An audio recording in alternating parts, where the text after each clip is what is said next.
Hello, my name is Henry Legue. Today we're speaking with Mr. Sergio Duarte of Brazil, the appointed High Representative for Disarmament Affairs. We're very happy to speak with him. Before this position, Mr. Duarte was a career diplomat from the Brazilian Foreign Service with experience in the First Committee of the UN General Assembly on the United Nations Disarmament Commission, also the Conference on Disarmament in Geneva, and many other disarmament-related meetings and treaty bodies. He's also served as the president of the 2005 NPT Review and the chairman of the Board of Governors for the IAEA. We're very happy that he's able to speak with us here today. Thank you very much, Mr. Duarte. It's my pleasure. First, before we get into some of the conversation about the NPT process, I wanted to get your reaction about this past Sunday's events, both the launching of the satellite/possible missile of North Korea and also U.S. President Obama's speech in Prague.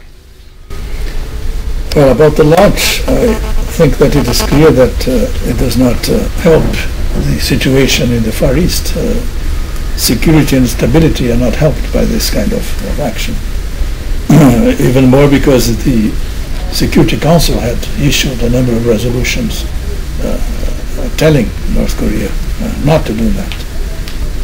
The Secretary General made a statement regretting that this happened and enjoining North Korea to respect the resolutions of the Security Council. Mm-hmm. And all I can say is that we hope that the situation will not be further aggravated and that the six-party talks will be able to continue and to be successful. Mm-hmm. And then in regards to U.S. President Obama's...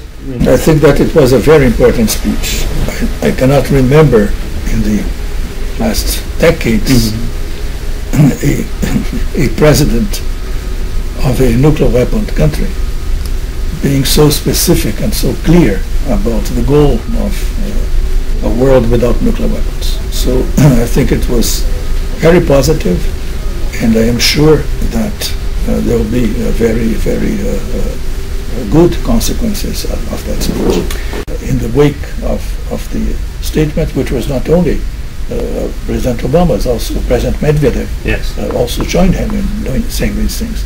So with the two main possessors of nuclear weapons bringing those ideas to the field, I think we'll have a very interesting year ahead of us.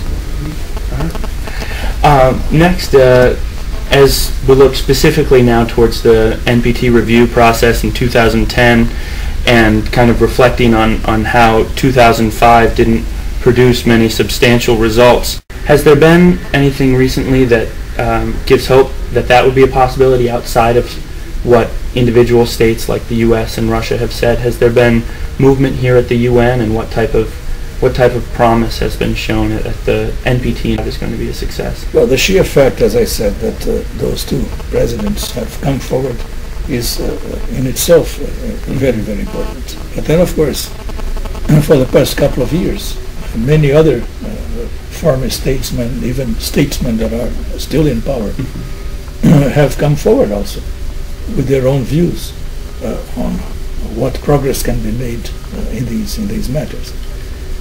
This has a lot to do first with the coming into force of the Test Ban Treaty, the Comprehensive Test Ban Treaty, and with the possibility of negotiations in the CD in Geneva. I understand that the current chair of the CD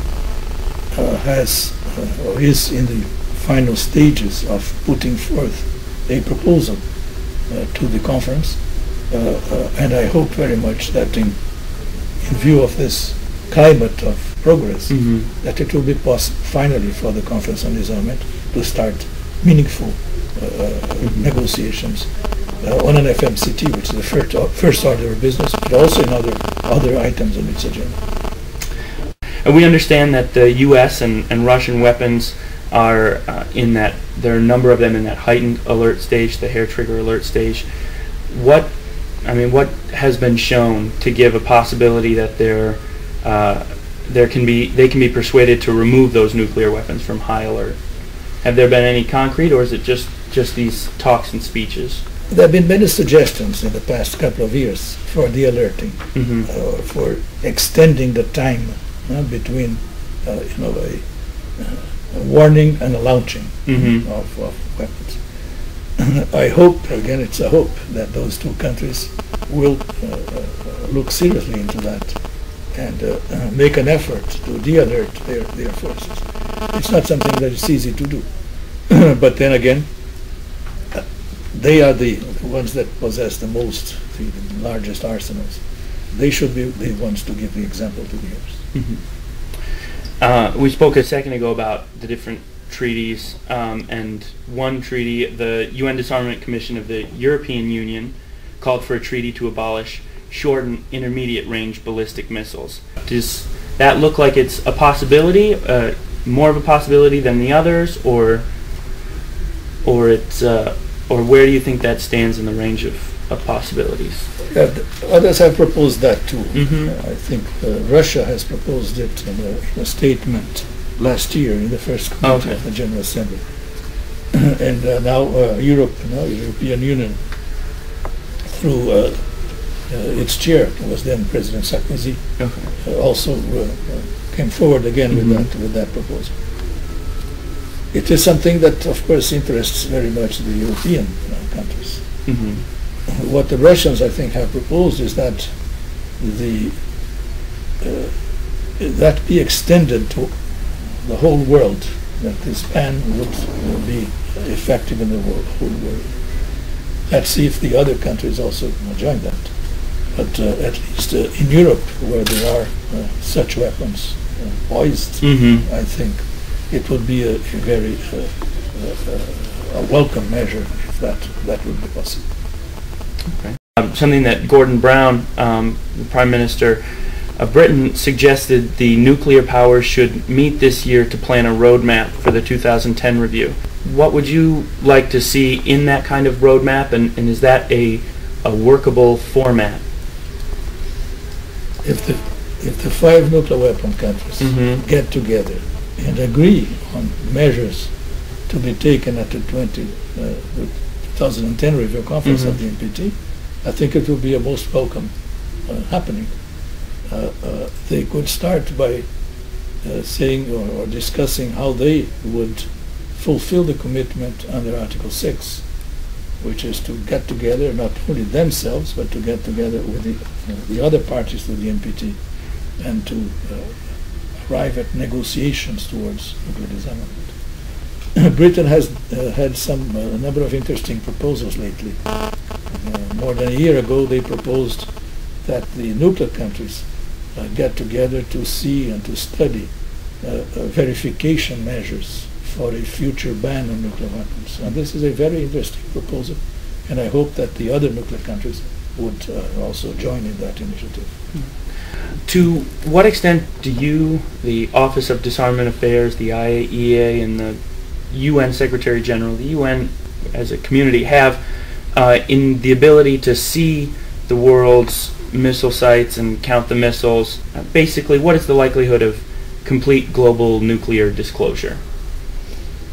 Well, disclosure is one thing, verification is another. If you're going to verify missile sites and numbers of missiles, you need, internationally, you need a whole new agency. So far, this has been done bilaterally.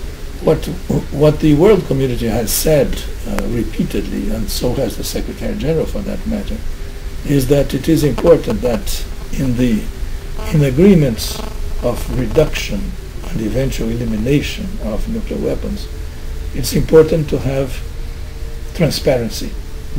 It's important to have accountability, and it's important to have irreversibility. You can assure that in many different ways. I don't know whether it will be possible to have an agency that will deal with these things, although that would be certainly an interesting option.